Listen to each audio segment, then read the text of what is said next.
Uma vez soltos, procuraram os irmãos e a ele contaram quantas coisas a ele havia dito os principais sacerdotes e os anciões.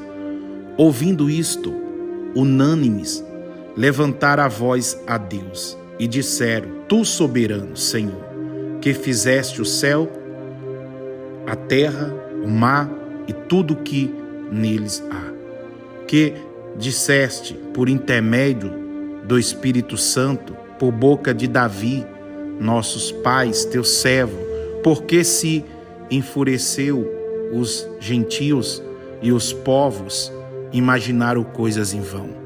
Levantaram-se os reis da terra e as autoridades, ajuntaram-se a um contra o Senhor e contra o seu ungido, porque verdadeiramente se ajuntaram nesta cidade contra o seu santo servo Jesus, ao qual ungiste Herodes e Ponícia Pilatos com gentios e gente de Israel, para fazeres tudo o que a tua mão e o teu propósito predestinaram. Agora, Senhor, olha para as suas ameaças e conceda aos teus servos que anunciaram com toda a intrepidez a tua palavra, enquanto estende a mão para fazer curar sinais e prodígios por intermédio do nome do teu santo servo Jesus. Tendo eles orado, tremeceu o lugar onde estavam reunidos. Todos ficaram cheios do Espírito Santo e com intrepidez anunciavam a palavra de Deus. Da multidão dos que creram, era o coração e uma alma. Ninguém considerava exclusivamente sua nenhuma das coisas que possuía. Tudo, porém, a eles era em comum. Com grande poder os apóstolos davam testemunho da ressurreição do Senhor Jesus. Em todos eles havia abundante graça, pois nenhum necessitado havia entre eles. Portanto, os que possuía terras ou casas, vendendo, as trazia os valores correspondentes e depositava aos pés dos apóstolos. Então se distribuía a qualquer um à medida que alguém tinha necessidade. Era comunidade cristã, era uma comunidade, o qual eles eram uma só alma, uma só coração. Sabe o que destrói a igreja? Se chama espírito de divisão, espírito de contenda. Essa igreja de Atos dos Apóstolos, o que tinha mais, o que tinha uma condição a mais, ele era tratado como aquele que não tinha uma condição igual a dele. Ele era tratado igual. Qual é o problema hoje das igrejas? Não são as igrejas, deixa eu me corrigir. O problema é porque às vezes tem um irmão que possui mais bem, mais terra, mais riqueza, ou ele devolve um dízimo de um valor, ele quer que o pastor fique paparicando ele, quer que o pastor trate ele com diferença. E isso é fazer acepção de pessoa. Nessa igreja de Atos dos Apóstolos, não havia isso. Da multidão dos que creram, era um só coração, uma só alma. O que eles tinham, eles dividiam. A comida, o alimento. O que eles tinham, todos comiam. Aqueles que não tinham nada, preparavam e levavam na casa daqueles que não tinham.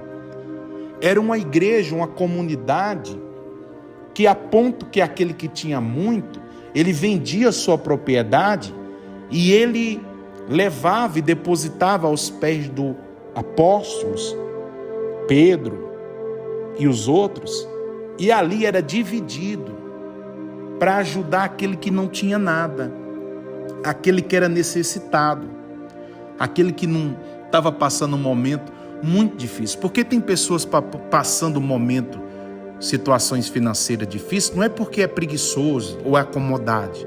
É as consequências da vida, veio um momento difícil. Mas é uma pessoa que trabalha, uma pessoa de Deus.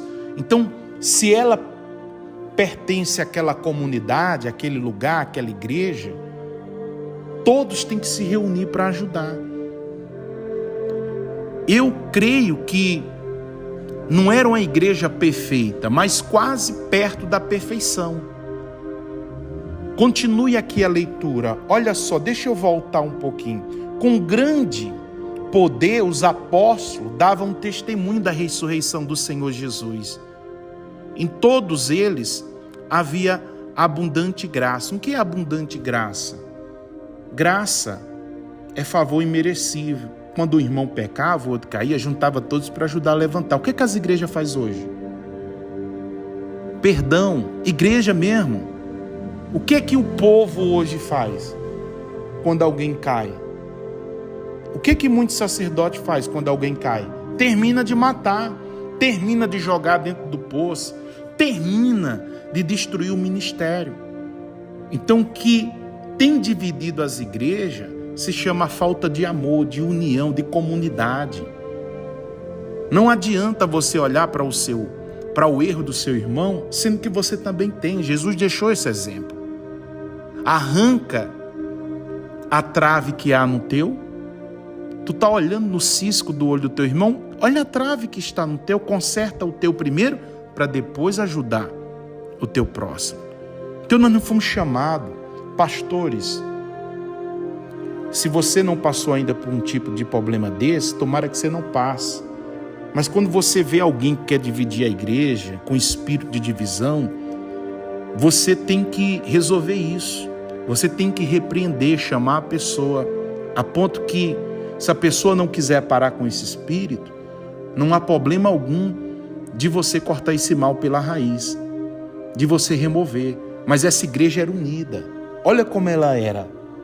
Da multidão dos que creram, era um coração e a alma. Ninguém considerava exclusivamente sua nenhuma das coisas que possuía. Tudo, porém, a eles era em comum. Tudo a eles era em comum. Você sabe, eu já passei por isso. Eu sou pastor desde os meus 20 anos, estou com 36. Tá? Já vou fazer já 17 anos de ministério, quando o ano virar. Então o que acontece? Eu já tomei conta de igreja, porque o camarada devolvia um dízimo alto, e ele queria impor, ele queria mandar, ele queria investigar.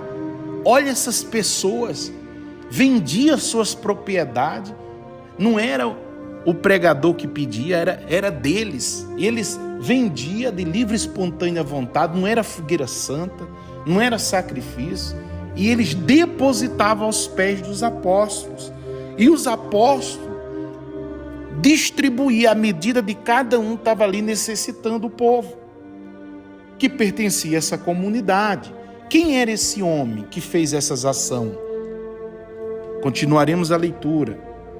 José, a quem os apóstolos deram o sobrenome de Barnabé, que quer dizer filho de exortação, levita, natural de Chipres, como tivesse um campo, vendendo, trouxe o preço e o depositou aos pés dos apóstolos. Que Deus abençoe a vida de todos abundantemente.